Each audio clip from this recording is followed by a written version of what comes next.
ராமநாதபுரம் மாவட்டத்துக்கு வந்தவுடன் எனக்கு நினைவுக்கு வந்தது ஆங்கிலேய அரசினுடைய அடக்குமுறைகளை எதிர்கொண்டு போர் நடத்தி சிறையிலே மாண்டு போன வீரரான சேதுபதி மன்னரை பெருமைப்படுத்தும் வகையில் ராமநாதபுரம் மாவட்ட ஆட்சியர் வளாகத்திற்கு சேதுபதி நகர்னு பெயர் சூட்டினவர் முதலமைச்சராக இருந்த நம்முடைய முத்தமிழறிஞர் கலைஞர் அவர்கள். 1974ஆம் ஆண்டு தமிழ்நாடு உப்பு கழகத்தை ராமநாதபுரத்தில் தான் முதலமைச்சர் கலைஞர் அவர்கள் அன்றைக்கு தொடங்கினார். ஒரு காலத்தில் ராமநாதபுரம் மாவட்டம்னா தண்ணி இல்லாத காடுன்னு சொல்லுவாங்க. அந்த நிலைமையை மாற்றி காட்டின அரசு தான் கலைஞர் தலைமையிலான திமுக அரசு.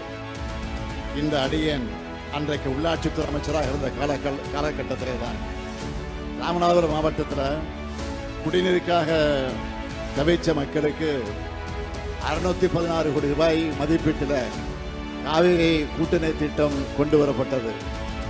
இந்த திட்டத்தை செயல்படுத்த 3 ஆண்டுகள் தேவைப்படும் என்று அதிகாரிகள் சொன்னாங்க. குடிநீர் பிரச்சனை என்கிற காரணத்தால் எவ்வளவு விரைவாக முடிக்க முடியுமோ அவ்வளவு விரைவாக முடிக்கணும்னு நான் சொன்னேன். அதன்படி 2 ஆண்டிற்குள்ளே மக்களுடைய குடிநீர் தேவையை நிறைவேற்றின ஆட்சி தான் நம்ம திமுக ஆட்சி.